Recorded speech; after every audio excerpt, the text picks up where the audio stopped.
வணக்கம் வாசகர்களே. கதையோடு கதைக்கலாம் வாங்க. நான் உங்கள் சுபாஷினி.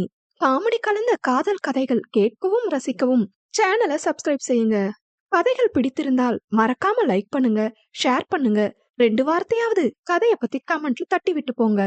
கதையோடு கதை பேச கதையின் வாயிலாக என் அன்பான வணக்கத்துடன் இது சுபாஷினியின் ஆடியோ கதைகள். நீங்க இப்ப கேட்கவிருக்கும் கதை அங்காரகனின் தீத்திரன் இவள். வாங்க கதைக்குள்ள போகலாம். அத்தியாயம் 11. ரித்விக் மற்றும் ஆதிரா எடுத்து வைத்ததில் தேவையான பொருட்களை மட்டும் பிரித்து எடுத்த சீதா கடை ஊழியரிடம் கொடுத்து பில் போட அனுப்பி இருந்தார். அவ்வளவு நேரம் யார் எடுத்த பொருள் பெரியது என்று சண்டை போட்டுக் கொண்டிருந்தவர்கள் இப்போது யார் பணம் கொடுப்பது என்ற அடுத்த கட்ட போருக்கு தயாராகியிருந்தார்கள். இவர்களிடம் தெரியாமல் வந்து மாட்டிக்கொண்டோமோ என்று தன்னைத்தானே நொந்த சீதா, 2 பேரும் பாதி பாதி கொடுங்க என்று பாகுபலி சிவகாமியின் தோரணையில் சொல்ல, கப்சிப் என்று அவர் சொன்னது போல பணத்தை கொடுத்து பொருளை வாங்கினார்கள். சரி, நீங்க கிளம்புங்க, நான் நாளைக்கு விக்கி வீட்டுக்கு வரேன் என்றவனை வெட்டவா குத்தவா என்று பார்த்தவள், மூடிட்டு கூட வா என்று வேகமாக பைகளுடன் அவள் காருக்கு செல்ல, வேறு வழியில்லாமல் அவனும் சென்றான். முன்னே ஆதிரா சீதா ஒரு காரில் செல்ல, பின்னே தனது காரில் சென்றான் ரித்விக். போகும் ரித்விக்கின் மனம் எல்லாம் ஆதிராவை பற்றிதான் இருந்தது. வெளியே கரடுமுரடாக எதையும் தாங்கும் இதயமாக அவள் காட்டிக்கொண்டாலும் உள்ளே அவள் சுக்கு நூறாக உடைந்திருப்பது அவனுக்கு நன்கு தெரிந்தது. என்னதான் அவள் மீது கோபம் இருந்தாலும் தற்போது தான் அவளுக்கு மிக தேவை என உணரத்தான் செய்தான். இனியும் அவளிடம் கோபத்தை பிடித்து வைப்பது வீண் என்பதால் முன்பு போல் அவளிடம் பேச நினைத்தான் ரித்விக். நினைத்தது எல்லாம் நடந்துவிட்டால் எப்படி? கிட்டத்தட்ட 3/4 மணி நேர பயணத்திற்கு பிறகு விக்கியின் வீட்டை அடைந்தார்கள். வாங்கி வந்த பொருட்களையெல்லாம் முடிந்தவரை அடுக்கி மணியை பார்க்க அது நள்ளிரவு 1 நெருங்கி இருந்தது. பெரியவர்கள் அனைவரும் தூங்க சென்றுவிட எடுத்து வைத்தவர்கள் கூடத்தில் இருந்த சோஃபாவில் களைப்பாக அமர்ந்தார்கள். உணவு கட்டுப்பாடு இருவருக்கும் அதிகம் என்பதால் இரவு உணவாக பழத்தை மட்டுமே உண்பார்கள். அன்றும் அதே போல சாப்பிட்டிருக்க அதிக நேரம் விழித்திருந்ததால் இருவருக்கும் பசிக்க ஆரம்பித்தது. ஹாட் சாக்லேட் என்றவனின் கேள்வியில் பிக் எஸ் என்றாள் ஆதிரா. நம்ம கேஃபே பண்ணவா இல்ல வேற பிளேஸ்ல பண்ணவா? நம்ம கேஃபே என்றவள் அவனையே பார்த்திருந்தாள். அலைபேசியை எடுத்தவன் யாருக்கோ அழைக்க மறுபுறம் எடுத்ததும் தங்களுக்கு தேவையானதை ஆர்டர் செய்தான். என்ன நடந்ததுன்னு கேட்க மாட்டியா என்று அவளே ஆரம்பித்தாள். சொல்லணும்னா நீயே சொல்லுவ என்றவன் அவளை கூர்மையாக பார்த்தான். நம்ம சண்டை கூட அவனுக்கு பெரிய பிளஸ் தான் என்று ஆரம்பித்தவள் அனைத்தையும் ஒன்று விடாமல் சொல்லி முடித்திருந்தாள். முன்தினம் அவளை தேடி பீச்சிற்கு அவன் வந்தவரை சொன்னவள் அவளிடம் அவன் நடந்து கொண்டதை மட்டும் தெளிவாக மறைத்திருந்தாள். பொறுமையாக கேட்டவன், என்ன பண்ணலாம்னு இருக்க? விகர்ணன் தான் இப்படி ஏமாத்திட்டான்னு நினைச்சு பழி வாங்க நினைச்சேன். ஆனா விகர்ணன் அகர்ணன் 2 பேரும் என்ன குழப்பி எனக்கு யார் மேல காதல் வந்துச்சுன்னு யோசிக்க வச்சுட்டாங்க. ஆனா இப்ப எனக்கு நல்லா தெரியும் அது அகர்ணன் தான்னு. நிரூபிக்கதான் என்கிட்ட எந்த எவிடன்ஸும் இல்ல. பழி வாங்கறதுனால எனக்கும் வலிதான். இதுல இருந்து நான் மூவ் ஆகி வரணும். அதே சமயம் அகர்ணனால எந்த பிரச்சனையும் வரக்கூடாது. கண்டிப்பா அகர்ணன் உன்னை ஈஸியா விடமாட்டான். என்றவளின் மனம் அன்று மாலை நடந்த நிகழ்வை அசை போட ஆரம்பித்தது. உணவு வரும் வரை அவளை தொந்தரவு செய்யாதவன் கண்களை மூடி படுத்திருந்தான். சிறிது நேரத்தில் அவன் வரவழைத்த உணவு வந்துவிட அவளுடன் அங்கேயே அமர்ந்து சாப்பிட ஆரம்பித்தான். ஹாட் சாக்லேட்னா நம்ம ஷாப் தான். இந்த சிட்டில உன் ஷெஃப் அடிச்சுக்க ஆளே இல்ல என்றவள் அவனது கேஃபேயில் காலையில் மட்டும் கிடைக்கும் பிஸ்தாசியோ கிரசண்டை ரசித்து ருசித்து சாப்பிட்டாள். சட்டென்று அகர்ணனின் எண்ணம் அவள் மனதை ஆட்கொண்டது. இதேபோல் ஒரு நாள் தனக்கு பிடிக்கும் என்று ரித்விக்கின் கடைக்கு ஆள் அனுப்பி அவளுக்கு பிடித்த உணவுகளை வரவழைத்து சாப்பிட வைத்து அழகு பார்த்தான். அன்று அவன் கண்களில் கொட்டி கிடந்த காதல் எல்லாம் நடிப்பு என்று அவளால் நம்ப முடியவில்லை. பொய்யை நிஜமென்று நம்பி அவளிடமே வாதாடும் மனதை அடக்க முடியாமல் முழித்தாள். அவளையே பார்த்திருந்த ரித்விக்கிற்கு ஒன்று மட்டும் நன்றாக விளங்கியது. அகர்ணன் அவள் மனதில் விட்டு சென்ற தடத்தை அவ்வளவு எளிதில் ஆதிராவால் அழிக்க முடியாதென்று. சொன்னால் ஒத்துக்கொள்ள மாட்டாள் என்பதால் அதை பற்றி மூச்சு விடவில்லை. நாளை விக்கியிடம் பேச வேண்டும் என்று குறித்து கொண்டு மீதமிருந்த உணவை சாப்பிட ஆரம்பித்தான். அதற்கு மேல் சாப்பிட முடியாதவள், எனக்கு போதும் ரித்வி, தூக்கம் வருது, நான் போய் தூங்குறேன் என்று கையை கழுவிவிட்டு அவளுக்கான அறைக்குள் தன்னை அடைத்து கொண்டாள். அவள் சென்றதும் மீதி இருந்த உணவுகளை எடுத்து சென்று உள்ளே வைத்து அந்த இடத்தை சுத்தம் செய்தவன் ஹாலை ஒட்டியிருந்த அறைக்குள் சென்று படுத்தான். எப்போது உறங்கினான் என்று தெரியவில்லை. சிவப்பேறிய கண்களுடன் நடுங்கிய இதழை பிரித்து பேச முடியாமல் அவனை ஆதிரா எழுப்பியதும் தான் விழித்தான். பதறி எழுந்தவன், "என்னாச்சு தி?" என்றான். "உன் சைபர் டெக் டீம் காண்டாக்ட் வேணும்." என்ன ஆச்சுமா?" என்றான் பரிவுடன். கையில் இருந்த அலைபேசியை அவனிடம் கொடுத்தவள் அவனுக்கு எதிரே இருந்த இருக்கையில் அமர்ந்தாள். வாங்கி பார்த்தவனுக்கு அத்தனை ஆத்திரம் அதை பதிவு செய்தவன் மீது. பிரபல பெண் தொழிலதிபரின் உல்லாசம், இரட்டை வாரிசு மீது காதல் மோகம் என்ற தலைப்பின் கீழ் அவளுக்கும் விகர்ணனுக்கும் நடக்க இருந்த நிச்சயம் நின்ற காரணம் ஒரே நேரத்தில் இருவரை காதலித்தது என்று அவள் விகர்ணனோடு அலுவலகத்தில் எடுத்த புகைப்படமும் அவனென்று நினைத்து அகர்ணனோடு வெளியே சென்றபோது எடுத்த புகைப்படமும் இணைக்கப்பட்டிருந்தது. இன்னும் கீழே சென்றால் அவளை பற்றி தரக்குறைவாக எழுதியதும் இல்லாமல் அகர்ணனோடு அவள் இதழ் அணைத்தபடி இருந்த ஒரு புகைப்படமும் கூடுதலாக இணைத்திருந்தான்.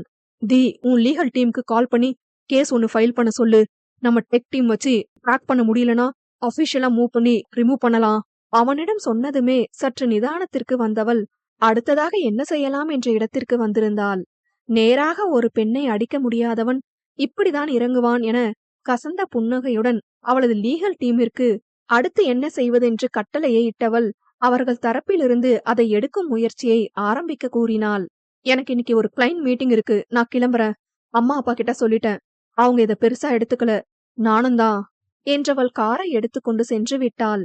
பெரிதாக எடுத்துக்கொள்ளவில்லை என்று ரித்விக்கிடம் சொல்லியவளுக்கு மட்டுமே தெரியும் அந்த செய்தியை விட அதை செய்ய சொன்னவன் அவளை அதிகம் பாதித்துள்ளான் என்று.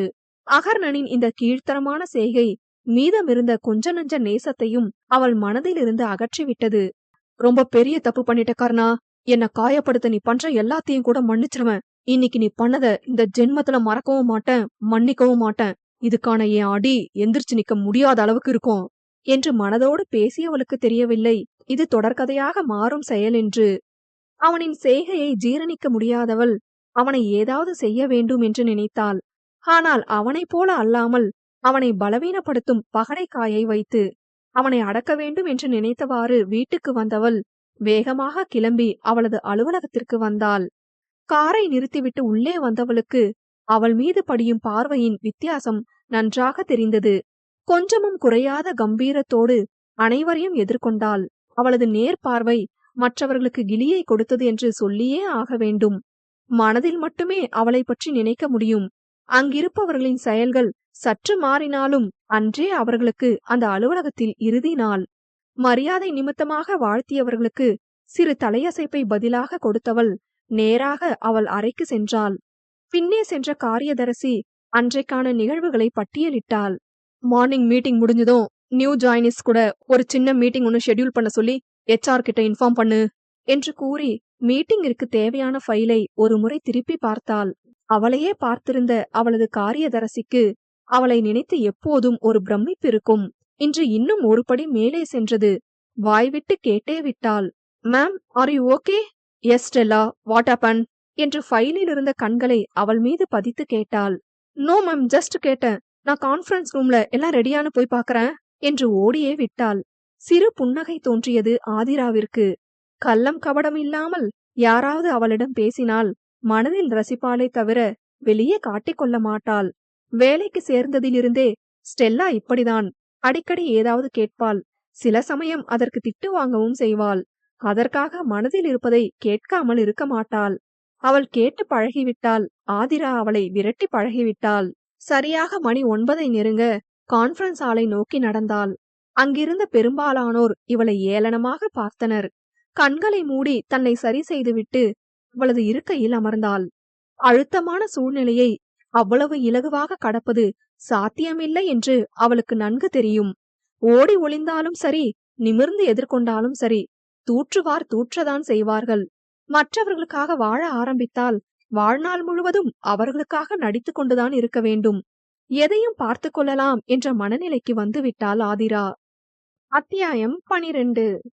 ஆதிரா வந்ததும் சிறு சலசலப்பு அங்கு ஏற்பட அதை அலட்சியமாக கையாண்டாள். அதை பார்த்த சிலர், "இன்னும் இவளுக்கு திமிர் குறையல" என்று ஏளனமாக பேசினார்கள். சிலரோ அவள் மீது தவறு இருக்காது, இருந்திருந்தால் இப்படி அவளால் நிமிர்வாக இருக்க முடியாது என்று பேசிக்கொண்டனர். மீதமிருந்தோர் அது அவளது தனிப்பட்ட வாழ்க்கை என்று, தொழிலோடு அதை இணைக்க தேவையில்லை என்றனர். நேரம் ஆக ஆக தாங்கள் எதற்கு வந்தோம் என்பதை மறந்து தங்களுக்குள் பேசிக் கொண்டிருந்தார்கள். ஒரு கட்டத்தில் பொறுக்க முடியாதவளாக, உங்களோட காசிப் டைம் முடிஞ்சதுன்னா மீட்டிங் ஸ்டார்ட் பண்ணலாமா என்று அழுத்தமாக கேட்க, அதிர்ந்தது அவர்களது முறையானது. சிறு வினாடி நேரம் கொடுத்தவள் ப்ரொஜெக்டரில் காணொளியை ஓடவிட்டு அது சம்பந்தமாக பேச ஆரம்பித்தாள். மிக நேர்த்தியாக, அதே சமயம் தெளிவாக, கொஞ்சம் கூட பிசிறில்லாமல் அவள் சொல்ல வந்ததை நிறுத்தாமல் பேசினாள். அவ்வளவு நேரம் காட்சி பொருளாக பார்த்தவர்களுக்கு கூட அவளது திறமை பிரமிப்பை கொடுத்தது. அனைத்தையும் பேசி முடித்தவள் இருக்கையில் அமர்ந்து, நீங்க கேட்ட ரெக்குயர்மெண்ட்ட இன்னும் கொஞ்சம் என்ஹான்ஸ் பண்ணி டிசைன் பண்ணிருக்கோம். பிளான் உங்களுக்கு மெயில் பண்ணிடுவோம். ஒன்ஸ் நீங்க செக் பண்ணிட்டு கன்ஃபார்ம் பண்ணிட்டா லீகல் ஒர்க் ஸ்டார்ட் பண்ணிடலாம். இனி உங்களோட இந்த ப்ராஜெக்ட்ல டிராவல் பண்ண போறது வினோத் சார் தான். ஏதாவது கொரிஸ் இருந்தா அவரை காண்டாக்ட் பண்ணுங்க. யூ ஆல் கேரி ஆன் என்று அந்த ரூமில் இருந்து இன்னொரு அறைக்கு சென்றாள். அங்கு புதிதாக சேர்ந்திருந்தவர்கள் அமர்ந்திருக்க, அவர்களோடு மென்னிலாவும் அமர்ந்திருந்தாள். உள்ளே வந்த ஆதிரா பொதுவாக அனைவருக்கும் குட் மார்னிங் என்றவள் அப்போதுதான் மென்னிலாவை பார்த்தாள். அவளை பார்த்ததும் ஆதிராவிற்கு கண்களில் ஒரு ஆச்சரியம். அவளை அப்புறம் பார்த்து கொள்ளலாம் என்று அங்கிருந்தவர்களிடம் பொதுவாக பேச ஆரம்பித்தாள்.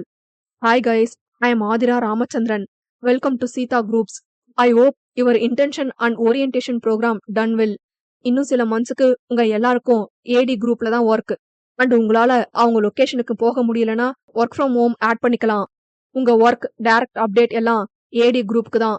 அதுல ஏதாவது ப்ராப்ளம்னா நீங்க உங்க ரிப்போர்ட்டிங் மேனேஜர் கிட்ட டிஸ்கஸ் பண்ணலாம். ஃபர்ஸ்ட் வீக் மட்டும் இங்க உங்களுக்கு உங்க ப்ராஜெக்ட் மெம்பர்ஸ் கூட இருக்கும். ஒன்ஸ் உங்க பெர்ஃபார்மன்ஸ் எங்களுக்கு சாட்டிஸ்ஃபை ஆச்சுன்னா நீங்க ஏடி குரூப்புக்கு போய் உங்க ஒர்க்கை ஸ்டார்ட் பண்ணலாம். Okay guys, you carry on என்று பேசியவள் மென்னிலாவை ஒரு பார்வை பார்த்து வெளியே சென்றாள். அவள் பார்வையின் அர்த்தம் புரிந்தாலும் அவள் இருக்கும் இடம் கருதி அமைதி காத்தாள் மென்னிலா. ஆதிரா வெளியே சென்றதும் அங்கிருந்த 20 இறுதியில் இருந்த ஒருத்தன், ஹே, இன்னைக்கு இவங்க தான் இன்ஸ்டா ஹாட் டாபிக், மார்னிங் தான் பார்த்தேன் என்று காலையிலிருந்து ஆதிராவை பற்றி விதவிதமாக பதிவாகியிருந்த பதிவுகளை காட்டினான். அதுவரை ஏனோதானோ என்று கேட்டிருந்தவளுக்கு அவன் காட்டிய பதிவை பார்த்து நெஞ்சே அடைத்து விட்டது. தொழிலுக்கு ஒருத்தன், காதலுக்கு ஒருத்தன் என்று பிரித்து உல்லாசமாக இருக்கும் பிரபலமான பெண் தொழிலதிபர் என்ற வாசகத்தோடு ஆதிராவின் புகைப்படமும் அகர்ணன் விகர்ணன் புகைப்படமும் வந்திருந்தது. உண்மை என்னன்னு தெரியாம பேசாதீங்க என்று எச்சரிக்கும் குரலில் கூறியவள் வேகமாக வெளியேறினாள். நேராக ஆதிராவின் அறைக்குள் அதிரடியாக நுழைந்தாள் மென்னிலா. அவள் வருவாள் என்று தெரியும். ஆனால் இப்படி தடாலென வருவாள் என்று ஆதிரா எதிர்பார்க்கவில்லை. ஆதிரா, இங்க என்ன நடந்துட்டு இருக்கு? அத நான் கேட்கணும். எப்ப நீ சென்னை வந்த? உனக்கு சர்ப்ரைஸ் கொடுக்க நினைச்சேன், அதான் சொல்லல. அத அப்புறம் பேசலாம். ஃபர்ஸ்ட் நான் கேட்டதுக்கு பதில் சொல்லு. என்ன சொல்லணும்? சோசியல் மீடியால என்னென்னவோ சொல்லிட்டு இருக்காங்க. நீ என்னடானா கூலா இருக்க? இப்ப என்ன பண்ண சொல்ற? மூளையில உட்காந்து அழணுமா என்ன? ஹே, நான் அப்படி சொல்லல. அட்லீஸ்ட் அந்த போஸ்டர் ரிமூவ் ஆச்சும் பண்ணலாம்ல. அது அவ்வளோ ஈஸி இல்ல மினி. ரொம்ப வேகமா ஷேர் ஆகிட்டு இருக்கு. இப்போதைக்கு ஏதும் பண்ண முடியாது. SEO மூலமா இப்போதைக்கு கொஞ்சம் ஸ்லோ பண்ண மட்டும்தான் முடிஞ்சுது. சைபர் கம்ப்ளைண்ட் பண்ணியா? Legal team already complaint register பண்ணிட்டாங்க. அவங்களால கண்ட்ரோல் பண்ண முடியாத அளவுக்கு வைரல் ஆகிறதுனால ஒரு பிரஸ் மீட் வைக்க சொல்லிருக்காங்க. என்ன பண்ணலாம்னு இருக்க நீ? எவிடன்ஸ் எதுவும் இல்லடி என்கிட்ட. அது அகர்ணன் தான்னு ப்ரூவ் பண்ண என்கிட்ட எந்த ஒரு ஆதாரமும் இல்ல. அத நான் ரெடி பண்ணி தரேன். எனக்கு இன்னைக்கு லீவ் அப்ரூவ் கொடு என்றவள் நேரடியாக மேனேஜர் மற்றும் ஆதிராவை வைத்து ஒரு மெயிலை போட்டாள். இப்ப என் கூட வா என்று ஆதிராவை அழைத்து கொண்டு வெளியேறினாள். எங்கே செல்கிறோம் என்று தெரியாமல் அவளோடு சென்றாள் ஆதிரா. இருவருக்குள்ளும் சந்தோஷமாக பேச 1000 கதைகள் இருந்தன. இன்றைய சூழ்நிலை அதை அனைத்தையும் புறம் தள்ளியதை நினைத்து மென்னிலாவிற்கு வருத்தம் இருந்தாலும் தோழியின் நலன் கருதி நடக்கும் பிரச்சனையை தீர்க்க தன்னால் ஆன உதவியை செய்ய நினைத்தாள். மென்னிலா ஆதிரா இருவரும் பள்ளிக்கால தோழிகள். தினமும் பேசிக்கொள்ள மாட்டார்கள். அடிக்கடி சந்திக்கும் பழக்கமும் இல்லை. வருடத்தில் ஓரிரு முறை சந்தித்துக் கொள்வார்கள். அதுவும் கடந்த 2 ஆண்டுகளாக முடியாமல் போயிருந்தது. வெளிநாட்டில் வேலை செய்து கொண்டிருந்தவள் தாய்நாடு திரும்பும் எண்ணத்தில் சென்னையில் வேலை தேட ஆதிராவின் அலுவலகத்திலேயே அவளுக்கு வேலை கிடைத்தது. ஆதிராவிடம் நேரடியாக கேட்டிருந்தாலே அவளுக்கு வேலை கிடைத்திருக்கும். தனது திறமை மூலமே கிடைக்க வேண்டும் என்று உறுதியாக அவள் இருந்ததால் வேலைக்கு வரும் வரை ஆதிராவிடம் மூச்சு விடவில்லை. ஆதிரா முன் திடீரென்று வந்து அவளை சர்ப்ரைஸ் செய்யலாம் என்று நினைத்திருந்தாள். மீட்டிங்கில் அவளை சந்திப்பாள் என்று நினைக்கவில்லை. அதற்கு மேல் அவளை பற்றி சோசியல் மீடியாவில் வந்த செய்தி மென்னிலாவிற்கு கவலையை கொடுத்தது. அஞ்சலிக்கு குழந்தை பிறந்த அன்று சீதா கூறிய செய்தியை கேட்ட மென்னிலாவிற்கு அகர்ணன் மீது கொலைவெறி வந்தது. அவனால் இப்படி ஆகிவிட்டாளே என்று ஆதிரா மீது கவலையாக இருந்தது. ஏற்கனவே ஆதிராவின் அலுவலகத்தில் வேலை கிடைத்திருக்க நேரில் சென்று ஆதிராவிடம் பேசிக்கொள்ளலாம் என்று நினைத்திருந்தவளுக்கு சோதனையாக வந்ததுதான் இந்த பொய்யான செய்தி. அகர்ணன் விகர்ணன் இருவரிடமும் நியாயம் கேட்பது சாத்தானிடம் வேதத்தை கேட்பது போல. அவள் ஆதிராவை நேராக அழைத்து சென்றது என்னவோ விக்கியின் வீட்டிற்குதான். அங்குதான் அனைவரும் கூடியிருந்தார்கள். லிங்கம், கல்யாணி உட்பட அனைவரும் அங்கே இருந்தார்கள். தர்ம சங்கடமான அந்த நிலையில் ஒருவரை ஒருவர் பார்த்து கொள்ள முடியாமல் தவித்துக் கொண்டிருந்தார்கள். அஞ்சலி மற்றும் அவள் குழந்தை வரும் வரை வீடே மயான அமைதியில் ஆழ்ந்திருந்தது. பெரியவர்கள் அனைவரும் யாரோ இப்படி ஒரு செய்தியை பரப்பியிருக்கிறார்கள் என்று நினைத்திருந்தனர். செய்தது அகர்ணன் என்று தெரியும் போது எப்படி எதிர்வினை ஆற்றப் போகிறார்கள் என்று தெரியவில்லை. மென்னிலாவும் ஆதிராவும் உள்ளே செல்ல அங்கு அவர்கள் இருவரையும் யாரும் எதிர்பார்க்கவில்லை. ரித்விக்கும் விக்கியும் நிலைமையை கையில் எடுத்து தங்களால் என்ன செய்ய முடியுமோ அதை செய்திருந்தனர். அவர்களிடம் பேச நேரம் இல்லாததால் நாங்க போய் குட்டி பாப்பாவை பார்த்துட்டு வரோம் என்று ஆதிராவை இழுத்து சென்றாள். அஞ்சலியின் அறைக்கு செல்ல அவர்களை பார்த்த அஞ்சலி, மினிக்கா, ஆதிரா அக்கா என்று உற்சாகமானாள். பாத்து அஞ்சுமா என்று பானுமதி கூறியதை காதில் வாங்காமல் அவர்களிடம் பேச ஆரம்பித்தாள். நீங்க பேசிட்டு இருங்க, நான் வரேன் என்று அவர் வெளியேறியது மென்னிலாவிற்கு வசதியாகி போனது. அஞ்சு, எனக்கு உன்னால ஒரு காரியம் ஆகணும் என்று நேரடியாக விஷயத்திற்கு வந்தாள் மென்னிலா. ஆதிராவோ வெறும் பார்வையாளராக மட்டுமே பார்த்திருந்தாள். நிறைமாத அஞ்சலியை அன்று பயமுறுத்தி தன் காரியத்தை நடத்த நினைத்ததை இன்றும் வெறுக்கிறாள். இனி ஒரு முறை அஞ்சலியை பகடையாக மாற்றக்கூடாது என்று அன்றே முடிவெடுத்திருந்தாள். ஆதிராவை பார்த்த அஞ்சலி, என்னாச்சுக்கா என்று மென்னிலாவிடம் கேட்டாள். அகர்ணனின் செய்கையை கூற ஆரம்பித்தாள். விகர்ணன் போல் நடித்து ஆதிராவை காதலிக்க வைத்தது முதல் அனைத்தையும் கூறியிருக்க அஞ்சலிக்குதான் மனம் பாரமாக இருந்தது. எந்த ஒரு பெண்ணிற்கும் இப்படி ஒரு அநீதி நடக்கக்கூடாது. அதுவும் தனது பிரியத்திற்குரிய அக்காவிற்கு தன்னை தாங்கும் 2 நபர்களே செய்தால் எப்படி அவளால் தாங்க முடியும்? என்னால நம்பவே முடியலக்கா, அகி இப்படி பண்ணிருப்பான்னு. மாமா அத்தைக்கு தெரிஞ்சா அவ்வளோதான், ரொம்ப உடைஞ்சு போயிருவாங்க. ஏற்கனவே ரொம்ப குற்ற உணர்ச்சியில இருக்காங்க, அவங்களுக்கு தெரியாம பாத்துக்கோங்க என்று நிறுத்தியவள், என்னால என்ன உதவி பண்ண முடியுமோ கண்டிப்பா ஆதிரா அக்காக்காக பண்றேன், என்ன பண்ணணும்னு சொல்லுங்க என்றாள். நீ விகர்ணன் கிட்ட பேசணும் அஞ்சலி, அவன் 2 விதமா உன்கிட்ட பேசலாம். இதுல எப்படி பேசினாலும் ஆதிரா மேல இருக்கிற கரைய துடைச்சிடலாம். எல்லாம் உன் கையில தான் இருக்கு.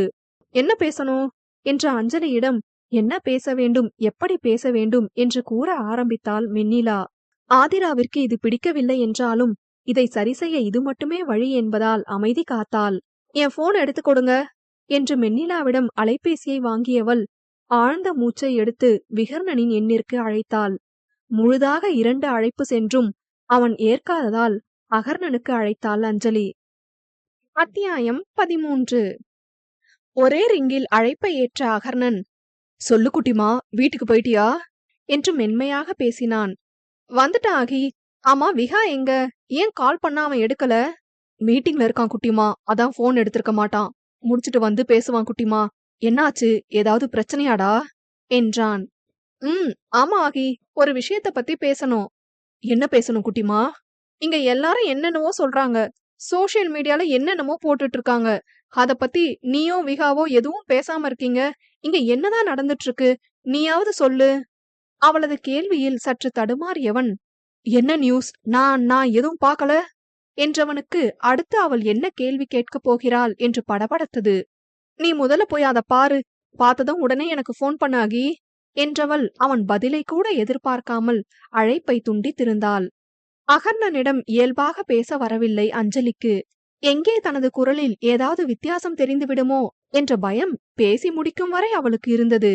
அவனது தடுமாற்றம் அவளுக்கு சற்று தைரியத்தை கொடுக்க அவனையே மீண்டும் அழைக்க கூறி வைத்தாள். மென்னிலாவும் ஆதிராவும் அவளையே பார்த்திருக்க, எதுவும் தெரியாத மாதிரி பேசுறங்கா, இப்ப என்கிட்ட என்ன சொல்லலாம்னு யோசிக்க ஆரம்பிச்சிருப்பான். நான் கால் ரெக்கார்ட் பண்ணி உங்களுக்கு தரேன், அது உங்களுக்கு ஏதோ ஒரு வகையில யூஸ் ஆகுமான்னு பாருங்க என்று சொல்லும் போதே அவளுக்கு தொண்டை அடைத்தது. ஆதிராவின் திருமணம் நின்ற சமயம் விக்கி விகர்ணனை திட்டிய போது கூட துளியும் அவனை விட்டு கொடுக்காமல் அவன் சார்பாக அல்லவா விக்கியிடம் பேசியிருந்தாள். இப்படி ஒரு ஏமாற்றத்தை சற்றும் அவள் எதிர்பார்க்கவில்லை. ஒரு பெண்ணாக ஆதிராவிற்கு நடந்த அநீதியை கொஞ்சம் கூட ஏற்க முடியவில்லை அஞ்சலியால். இந்த விஷயத்தில் தன்னால் நிச்சயம் ஏதோ ஒரு வகையில் ஆதிராவிற்கு உதவ முடியும் என்கிற உந்துதலே நேராக அகர்ணனிடம் பேச வைத்தது. அதே சமயம் அஞ்சலியிடம் பேசிய அகர்ணனுக்கோ இப்போது என்ன சொல்லி அவளை சமாளிப்பது என்று தெரியவில்லை. தானோ விகர்ணனோ இதை செய்யவில்லை என்று கூட சமாளித்து விடலாம். ஒருவேளை யார் அவளை நிஜத்தில் காதலித்தது போல் நடித்து ஏமாற்றியது என்று கேட்டால் என்ன சொல்வது? விகர்ணனுக்கு மீண்டும் அழைத்து அவள் பேசினால் அவன் என்ன சொல்வான்? கட்டாயம் தன்னை காட்டிக் கொடுக்க மாட்டான். ஆனால் இத்தனை பெரிய பழியை தன்மேல் அவன் போட்டுக்கொள்வானே என்று அவனுக்காக யோசித்தான் அகர்ணன். அடுத்து அஞ்சலி அவனுக்கு அழைக்கும் முன் அவனிடம் பேச நினைத்தவன் அவனது காரியதரசிக்கு அழைத்தான். ஹலோ சுதா, விகரன் சார் மீட்டிங் முடிஞ்சதும் எனக்கு கால் பண்ண சொல்லு. It's emergency. ஓகே சார், வேற எதுவும் சொல்லணுமா? ஃபர்ஸ்ட் கால் எனக்கு பண்ண சொல்லு, அது போதும் என்று அழைப்பை துண்டித்தான். நேற்று அவள் மேல் இருந்த வன்மத்தில் மற்றவர்களை பற்றி கொஞ்சம் கூட யோசிக்காமல் இப்படி செய்து விட்டான். இப்போது அவர்களையெல்லாம் எப்படி எதிர்கொள்வது என்ற தயக்கம் அவனை வாட்டியது. உப்பு தின்றால் தண்ணி குடித்துதானே ஆக வேண்டும். தான் ஆரம்பித்ததை தான் சரி செய்ய வேண்டும் என்று அவனுக்கு புரிந்தது. கிட்டத்தட்ட 20 நிமிடம் காத்திருப்பிற்கு பின் அகர்ணனை விகர்ணன் அழைத்திருந்தான். என்னாச்சு ஆகி? சுதா கிட்ட கால் பண்ண சொல்லியிருந்தியா? குட்டிமா வேற கூப்பிட்டிருக்கா, ஏதாவது பிரச்சனையா? ஆமா, கொஞ்சம் சீரியஸ் இஷ்யூ தான். நான் சொல்ல போறத கொஞ்சம் பொறுமையா கேளு. பிரஸ் மீட் ஒன்னு ஏற்பாடு பண்ணு, நான் கம்பெனி பொறுப்பை ஏத்துக்க போறேன்னு என்றான். என்னடா சொல்ற? திடீர்னு என்ன இப்போ? அப்பா கிட்ட எதுவும் சொல்லலையேடா? அவர்கிட்ட இத பத்தி பேசுனியா என்று நிறுத்தியவன், எனக்கு தெரியாம எதுவும் பண்ணியா ஆகி? ஆமா என்றவன் நேற்று ஆதிராவை பார்த்தது முதல் அவளை பழிவாங்க அவன் ஆள் வைத்து அவளை பற்றி கேவலமான செய்தியை பரப்ப சொன்னது, காலையிலிருந்து சோசியல் மீடியாவில் அவளை பற்றிய செய்தி தீயாக பரவி வருவது என சொல்லியவன், சற்று முன் அஞ்சலி அவனை அழைத்து அதை பற்றி கேட்டது வரை அனைத்தையும் கூறியவன், மறந்தும் கூட ஆதிராவிடம் அவன் நடந்து கொண்ட அத்துமீறலை மட்டும் சொல்லாமல் மறைத்திருந்தான். அதை கேட்ட விகர்ணன் பல பீப்களில் திட்டினான். உன் இஷ்ட டேஷுக்கு என்ன வேணா செய்வியா? என்ன பண்ணி வச்சிருக்கன்னு உனக்கு புரியுதா இல்லையா? உனக்கு அவ மேல இருக்க வன்மத்தை தான் தீர்த்துக்கிட்டியே, அப்புறம் என்ன டேஷுக்கு அவளை பார்க்க போன என்றவனுக்கு அகர்ணனின் இந்த மட்டமான செயலை துளியும் ஜீரணிக்க முடியவில்லை. கொஞ்சமாச்சும் சீதா அத்தைய பத்தியோ ராம் அங்கிள் பத்தியோ நினைச்சு பாத்தியாடா? அஞ்சலியை என்ன சொல்லி சமாளிக்க போற? அதை விடு, இப்ப அப்பா கேக்குற கேள்விக்காச்சும் உன்கிட்ட பதில் இருக்கா? மத்தவங்க கிட்ட வேணா இதுக்கும் நமக்கும் எந்த சம்பந்தமும் இல்லைன்னு சொல்லலாம். அப்பாவை இதை சொல்லி ஏமாத்த முடியுமா உன்னால? இத நீதான் பண்ணிருப்பன்னு அவருக்கு நல்லா தெரியும் என்று அவனிடம் பொரிந்து தள்ளினான் விகர்ணன். வினு, நீயும் ஏண்டா என்ன புரிஞ்சுக்காம பேசிட்டு இருக்க? உன்னை புரிஞ்சதுனாலதான்டா இப்ப வர நீ பண்ண எல்லாத்துக்கும் கூட இருக்கேன். ஆனா அதுக்காக இப்ப நீ பண்ணத சரின்னு சொல்ல முடியாதாகி? ஆதிரா மேல எனக்கும் கோபம் இருக்குதான். அதுக்காக அவளை இப்படி கேவலப்படுத்தணும்னு நான் நினைச்சதில்ல. இதை எப்படி சரி பண்ண போறோம்னு தெரியல. நான் தானே தப்பு பண்ண, அதை எப்படி சரி பண்ணணும்னு எனக்கு தெரியும். நீ பிரஸ் மீட் அரேஞ்ச் பண்ணு, நான் பாத்துக்கிறேன். என்னமோ பண்ணி தொலை, ஆனா இப்பவாச்சும் என்ன பண்ண போறேன்னு என்கிட்ட சொல்லு. நான் பிசினஸ் டேக் ஓவர் பண்ண போறத தெரிஞ்சுக்கிட்ட நம்மளோட விரோதி யாரோ இப்படி தப்பு தப்பா நம்மள பழிவாங்க பண்ணிட்டாங்க. தென் ஆதிராவும் நானும் ரொம்ப இயர்ஸா லவ் பண்ணிட்டு இருந்தோம். ஒரு சின்ன மிஸ் அண்டர்ஸ்டாண்டிங்கால பிரேக்கப் ஆகிடுச்சு. அது தெரியாம நம்ம 2 வீட்லயும் உனக்கு அவளோட மேரேஜ் ஃபிக்ஸ் பண்ணிட்டாங்க. உன்கிட்ட நான் பேசி அந்த மேரேஜ கால் ஆஃப் பண்ண சொன்னேன். நீயும் நான் சொன்ன மாதிரி பண்ண. நடந்த எல்லாத்தையும் சரி பண்ணதான் நான் இந்தியா வந்தேன்னு சொல்லி இந்த பிரச்சனையை முடிச்சு வைக்கிறேன், போதுமா என்று கடுகடுத்தான். மன்னிப்பு கூட இப்படி கோபமா உன்னால தாண்டா கேட்க முடியும். பிரஸ் மீட்ல எதையும் சொதப்ப மாட்டேன்னு நினைக்கிறேன் என்றவன், ஆதிராவையும் வச்சு இந்த பிரஸ் மீட்டை முடிச்சுடலாம். நான் நேர்ல போய் ஆதிராவை கூப்பிட்டுட்டு நம்ம வீட்டுக்கு போறேன். நீ அங்க வந்துரு. நான் டைமிங் மெசேஜ் பண்றேன். சரி, அஞ்சலி கிட்ட எதையும் உளறி வைக்காத. நானே நேர்ல போய் பேசிக்கிறேன். உன்னை ஏதாவது கேட்டா நான் நேர்ல வந்து பேசுறதா சொன்னேன்னு சொல்லு. சரி அகி, இந்த மாதிரி பண்றது இதுவே கடைசியா இருக்கட்டும் என்று அழைப்பை துண்டித்தான் விகர்ணன்.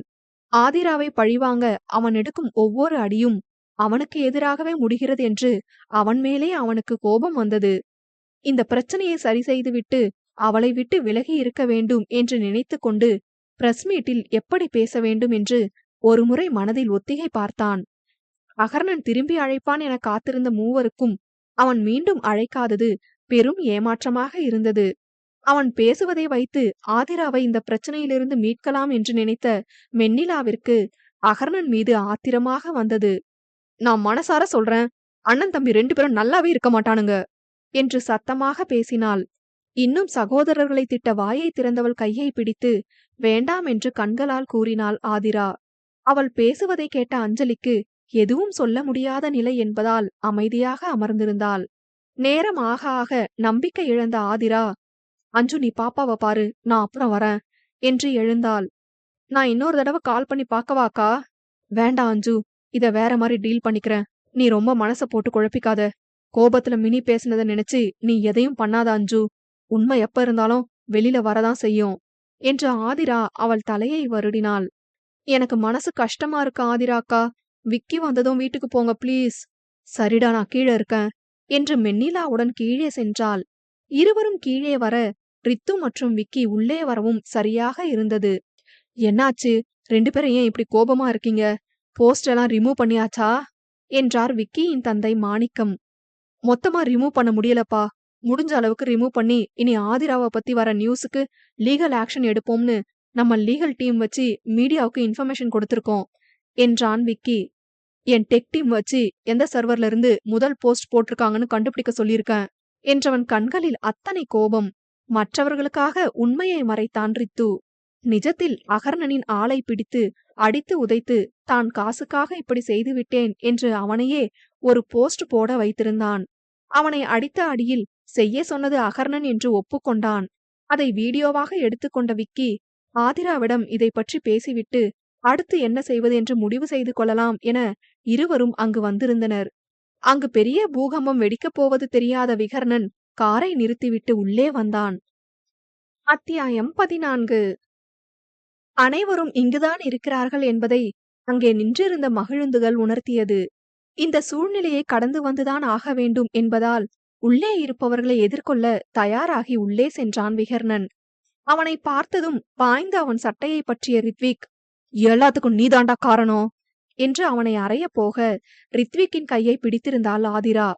ரித்து, என்ன பண்ணிட்டு இருக்க? அவனை விடு என்று அவனை இழுக்க முயல அவனோ அழுத்தமாக நின்றிருந்தான்.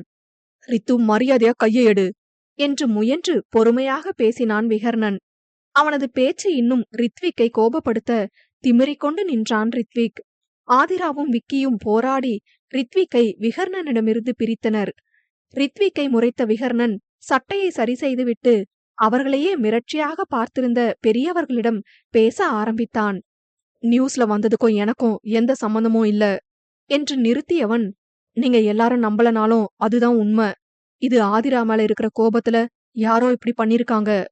அது எப்படி விகா, ரொம்ப சாதாரணமா சொல்ற என்ற விக்கியிடம், நான் எதையும் நார்மலைஸ் பண்ணல. யார் பண்ணியிருந்தாலும் இத நானும் அகையும் தான் சரி செய்யணும். பிரஸ் மீட் ஒன்னு அரேஞ்ச் பண்ணிருக்கேன். என்ன சொல்ற விகா?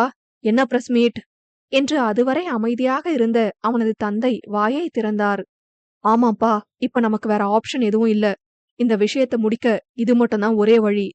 இத பண்ணது யாருன்னு கண்டுபிடிக்க சொல்லியிருக்கேன். ஆனா அதுவரை இந்த பிரச்சனைய அப்படியே விட முடியாது.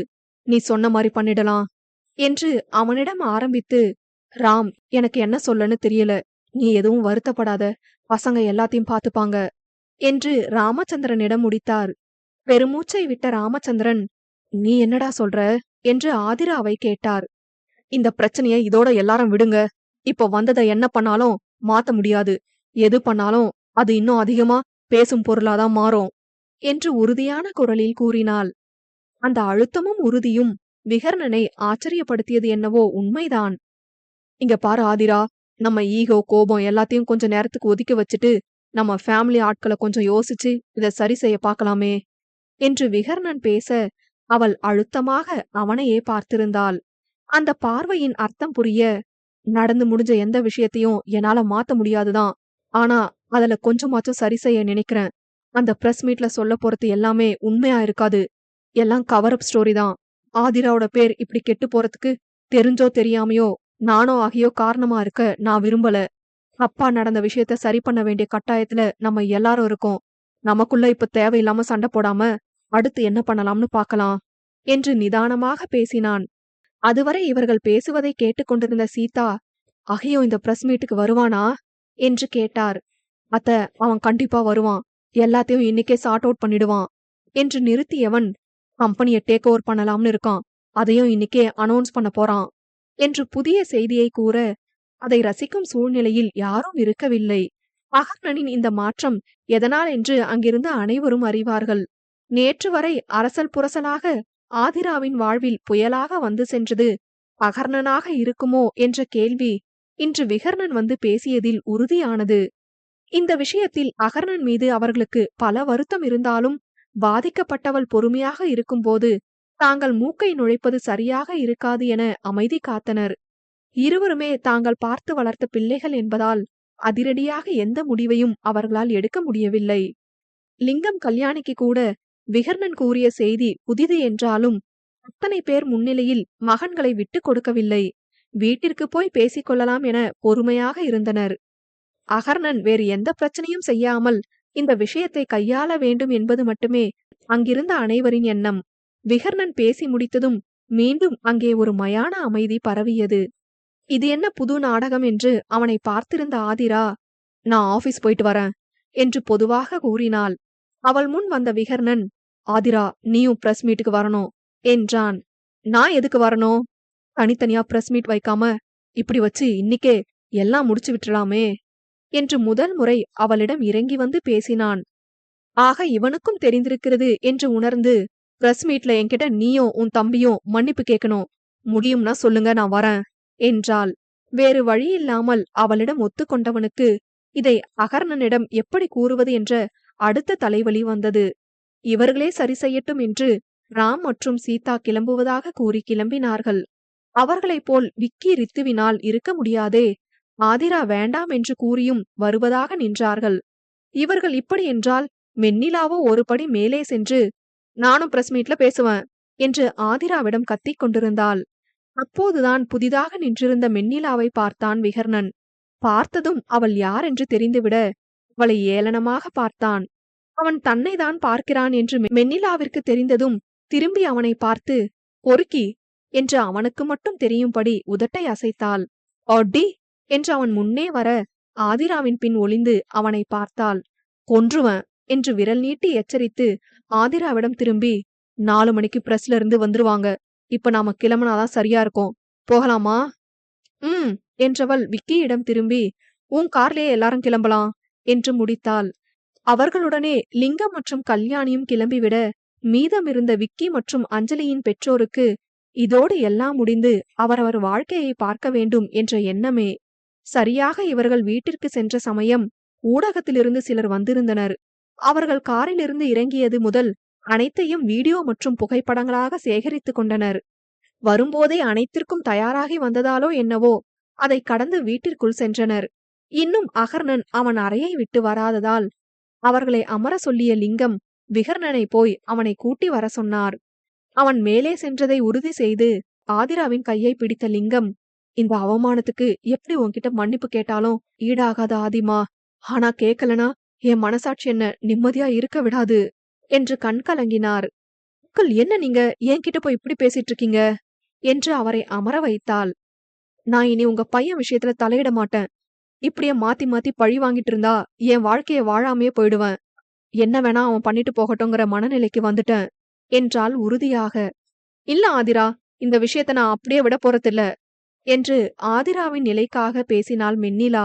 நீ கொஞ்சம் அமைதியா இரு மினி, போய் அத்தைக்கு கிச்சன்ல ஹெல்ப் பண்ணு என்று அவளை வலுக்கட்டாயமாக அங்கிருந்து அனுப்பினாள். அதை புரிந்தவள் முகத்தை தூக்கி வைத்துக் கொண்டு கல்யாணியிடம் சென்றாள். அவ பேசுனத பெருசா எடுத்துக்காதீங்க அங்கிள், நீங்க கொஞ்சம் ரிலாக்ஸ் பண்ணுங்க என்றவள் அன்று விக்கியிடம் யோசித்து சொல்கிறேன் என்று கூறிய பிரைவேட் செக்யூரிட்டிக்கு இன்று முழு மனதாக சம்மதித்தாள். ரித்து அவர்களை கேள்வியாக பார்க்க, விக்கி நேற்று ஆதிராவிடம் பேசிய பிறகு செக்யூரிட்டி சர்வீஸில் பேசி 4 பேரை தேர்வு செய்திருப்பதாக கூறினான். இந்த ஏற்பாடையெல்லாம் தன் மகனால்தான் என்பது லிங்கத்தை பெரிதும் காயப்படுத்தியது. ஆனால் பெண் பிள்ளையின் பாதுகாப்பு மிக அவசியம் என்பதால் அதை இயல்பாக எடுத்துக்கொள்ள முயன்றார். அதே சமயம் அகர்ணனின் அறைக்குள் விகர்ணனுக்கும் அகர்ணனுக்கும் காரசாரமான வாக்குவாதம் நடைபெற்றது. டேய், இன்னும் கிளம்பாம என்னடா பண்ணிட்டு இருக்க? இப்ப என்னடா உனக்கு? அதான் எல்லாத்தையும் சரி பண்றேன்னு சொல்லிட்டேன்ல, அப்புறம் என்ன உனக்கு என்று எரிந்து விழுந்தான் அகர்ணன். ஏதோ போனா போகுதுன்னு மன்னிப்பு கேட்கிற மாதிரி பண்றடா என்றவன், ஆதிரா கிட்ட நம்ம ஒரு சின்ன சாரி கேட்கணும். பிரஸ் மீட்ல. அப்பதான் எல்லாருக்கும் உன்னோட குக்குடு ஸ்டோரி ரியலிஸ்டிக்கா இருக்கும். அவ்வளவுதான். ஏற்கனவே உள்ளுக்குள் எரிமலையாக இருந்தவன், என்ன விளையாடுறியா? இவ்ளோ தூரம் நான் பண்றதே பெருசு. என்னை ஏதாச்சும் எக்ஸ்ட்ரா பண்ண சொன்ன, பிரஸ் மீட்டுக்கே வரமாட்டேன் பாத்துக்கோ. நீ கேட்காம போனாலும் நான் கேட்பேன். சீக்கிரம் கீழ வா. அப்பா உன்னை கூட்டிட்டு வர சொன்னாரு. எனக்கு வர தெரியும், நீ போ என்றவனுக்கு ஆதிராவின் மீது அத்தனை கொலைவெறி. எப்பவும் நீயே ஜெயிப்பன்னு நினைக்காத ஆதிரா. உனக்கு வலிய மட்டும்தான் தருவேன். என்கிட்ட இருந்து தப்பிச்சிட்டேன்னு நினைக்காத. நான் விலகி இருந்தாலும் உனக்கு நிம்மதின்னு ஒன்ன கொடுக்கவே மாட்டேன் என்று மனதில் நினைத்தவன் எடுத்து வைத்திருந்த சட்டையை மாட்டிக்கொண்டு கீழே சென்றான். கீழே அமர்ந்திருந்தவளின் பார்வை அழுத்தமாக அவனில் படிய அவனும் அவளை அழுத்தமாக பார்த்தவாறே கீழே வந்தான். இருவரின் பார்வையிலும் ஏமாற்றப்பட்ட வலி, பழிவாங்க வேண்டும் என்கிற வெறி, எங்கோ ஒரு ஓரத்தில் ஒளிந்திருக்கும் காதல் என்று அனைத்தும் ஒரு நொடிக்கும் குறைவாக தெரிந்து மறைந்தது. அனைத்து ஊடகமும் வந்துவிட ஆதிராவுடன் லிங்கம், விகர்ணன், அகர்ணன் மட்டும் வெளியே செல்ல மற்றவர்கள் உள்ளிருந்தனர்.